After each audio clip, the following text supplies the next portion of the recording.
Hi there, dear listener. Laszlo here with a quick pre-roll message for you. Before we get started, I want to let you know there are all kinds of convenient ways for you to support my efforts to bring you all these podcast shows on Chinese history, Chinese sayings, and tea history. If you go to my website at teacup.media and click the support button at the top, you'll find a bunch of ways to show some appreciation. There's Patreon, where you can get early access to new episodes, exclusive content, and an invite to the Teacup Media Discord channel, and more. CHP Premium, that also has early access, exclusive episodes, and ad-free versions of the entire CHP back catalog. Plus, there's several other ways to donate to the show as well. Check the episode show notes for a link to that very page. And my deepest thanks for listening and supporting me and my humble efforts. Greetings one and all, so happy you decided to return for one more priceless gem from the annals of Chinese history, a history that has provided us with so many wonderful chengyu, like this one, Gǒu Wěi Xù Diāo. Now this story may take a while to tell because it comes from one of the wildest, craziest, and bloodiest periods in early Chinese history, the late 3rd and early 4th centuries.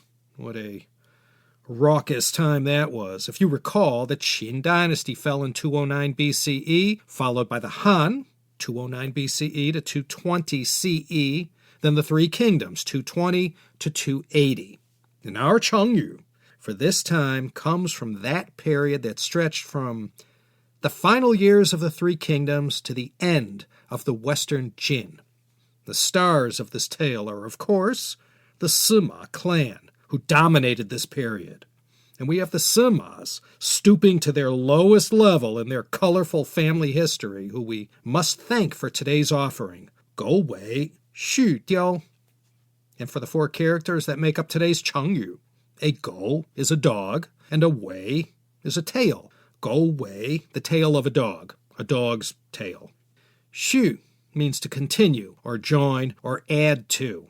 And a diao is a sable, a kind of marten. Their fur has always been prized, especially in China, amongst the emperor and those highest-ranking officials who advised him personally. Some of these officials would wear these elaborate hats made from sable that had the tail of the animal hanging along the side. They were quite striking.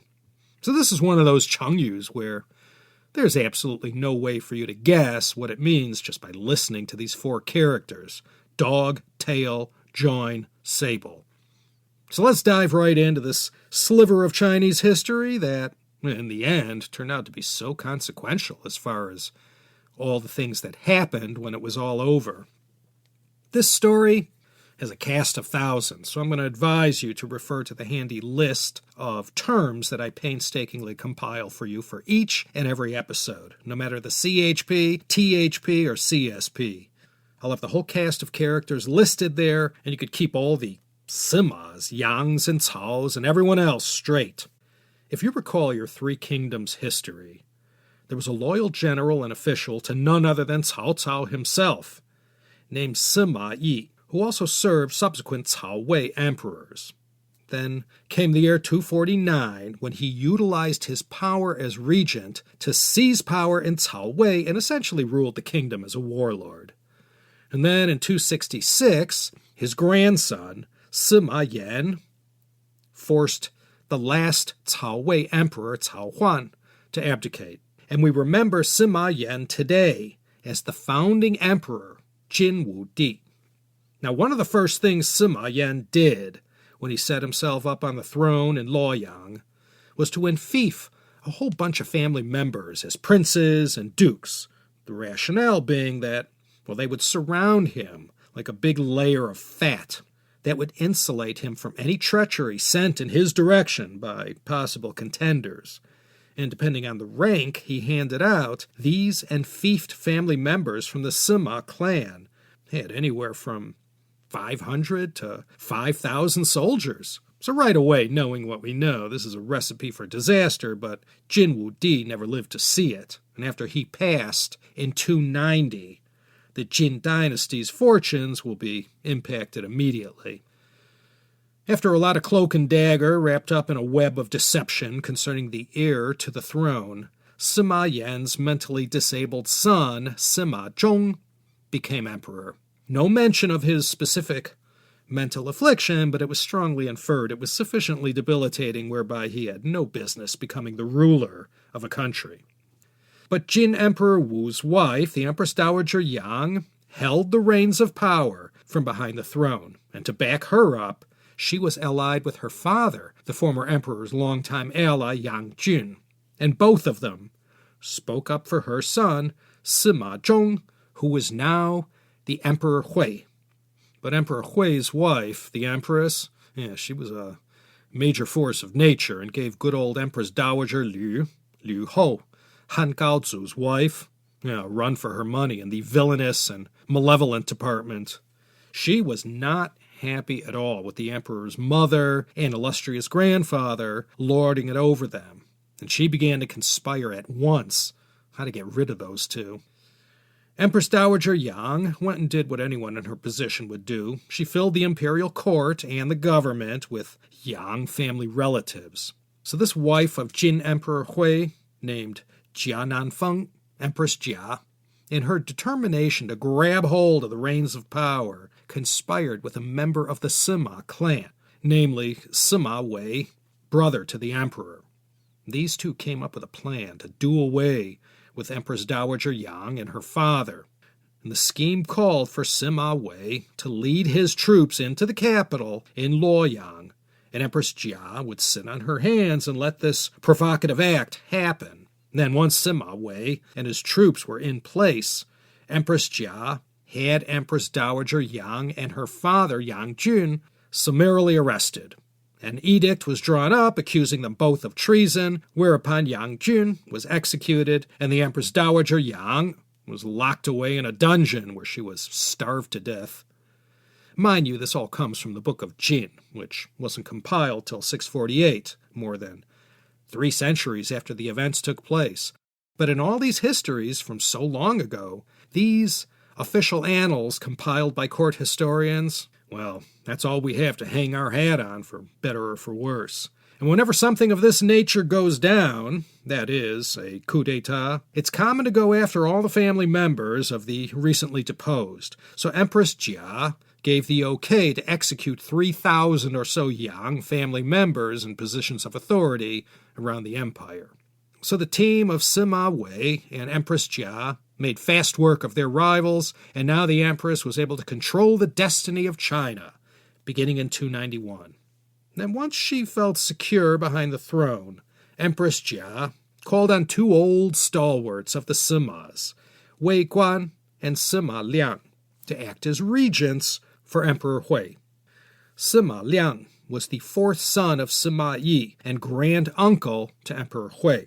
Both he and Wei Guan ruled as co-regents, and a sincere effort was made to do a good job. But Empress Jia would see none of that. She believed she was the ultimate authority for all matters regarding the Sima Jin Dynasty, and she interfered with every decision these two made.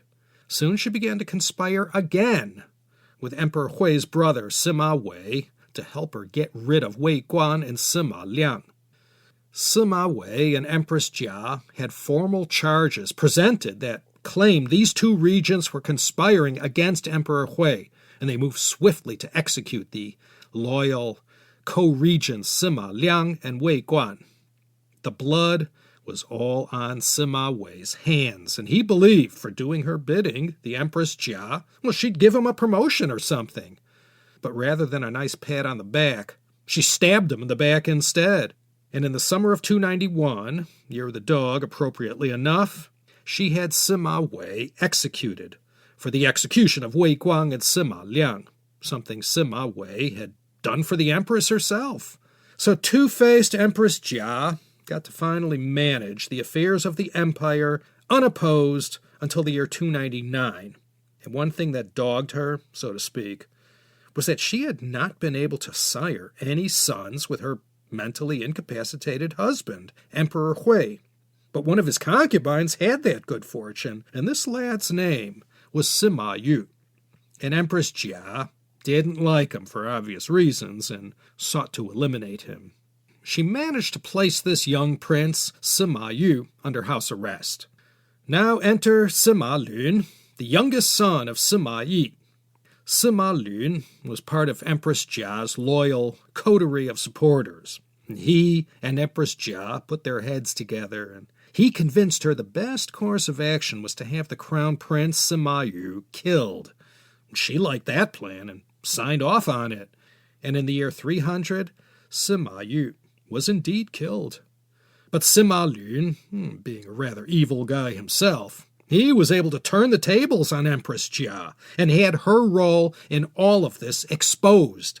And she ended up getting arrested and had to pay for her crime by drinking poison. And for good measure, like it always was in these cases, Sima Lun had Empress Jia's family wiped out.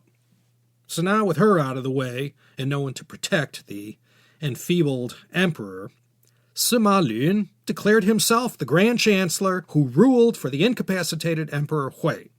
And with aspirations of greatness in mind, Sima Lun made the fateful decision in 301 to put the Emperor Hui under house arrest, and he promptly declared himself the new emperor. The outrage all over the capital was beyond belief. It sent shockwaves throughout the empire, particularly within the Sima clan. 3 Simas, Sima Zhong, Sima Yong, and Sima Ying, joined together to lead the fight against Sima Lun, who had dared to follow in the footsteps of Wang Mang back in 9 CE in usurping the emperorship. Sima Lun knew from the very start that his claim to the throne was tenuous at best.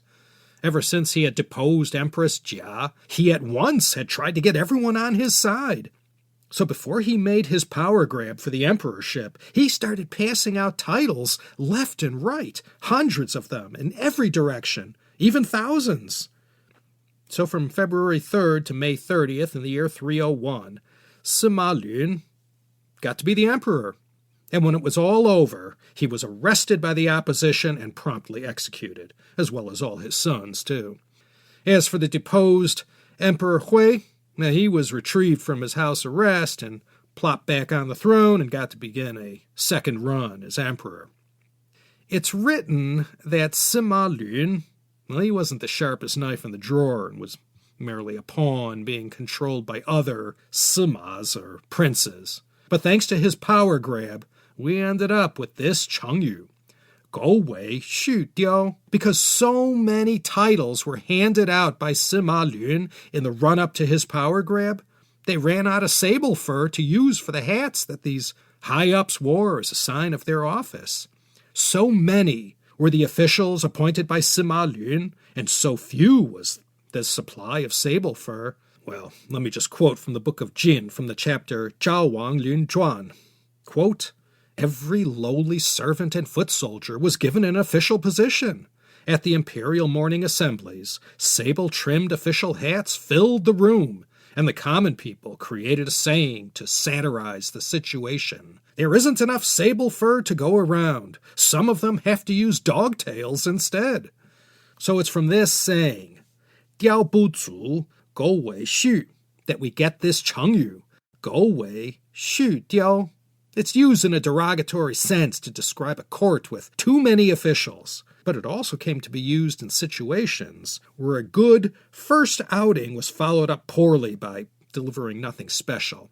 It's used as an idiom to describe a poor follow-up to what at first was considered highly prestigious and well-received, usually in a literary sense, like her first book was just incredible, but the second one was awful. Gǒu Wěi Xù Diāo. Same thing could be said about lousy movie sequels. For the sake of keeping this from spinning out of control, I left out 3/4 of the details. I'm telling you, the Western Jin and the Jin Dynasty, as soon as the founder died, it's like the dynasty fell off the edge of the table. The Western Jin ended up lasting for quite a bit longer than the Qin, but by 311, it was over for the Simas and their Western Jin. This period in Chinese history that lasted 291 to 306 is known as the War of the Eight Princes. Founding Emperor Wu, a.k.a. Sima Yan, he thought he was doing the right thing, setting up all his family members with their own personal armies, but That backfired as soon as he died, and they spent the next 15 years trying to kill each other. So intense was the internecine warring. These Sima princes went so far as to make all these alliances with several non-Han tribes from the north of China's borders. These rough people from the Mongolian steppe and Ordos region were remembered as the 5 barbarians, the Wuhu, and so violent and murderous was their takeover of northern China after the fall of the western Jin. It caused a mass migration of northern Chinese to the safety of southern China, south of the Yangtze River. And among those who kept running all the way to southernmost China were the Hakka people, who resumed their traditional northern language and culture in Guangdong, Fujian, Jiangxi, Guangxi, and elsewhere. So, Gǒu Wěi Xù Diāo, when you have too many officials and positions and not enough work to go around, Gǒu Wěi Xù Diāo.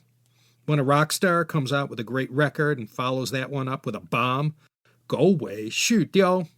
And anything that's a poor substitution or replacement for a formerly highly regarded work, Gǒu Wěi Xù Diāo. Okay, such a complicated story as this one, it's no wonder we had to go deep into extra time to tell it. The end of the 3 kingdoms to the end of the War of the 8 Princes in the Western Jin. What a crazy half-century that was. Okay, that's the Chengyu for this time. Thanks to Emma and the Chengyu Yanjiu Zhongxin working behind the scenes. I already have a good one queued up for next time. You won't want to miss that one. I wouldn't. This is Laszlo Montgomery signing off from Los Angeles and L'État d'Or, inviting you to come back next time for another entertaining and informative episode of the Chinese Sayings Podcast.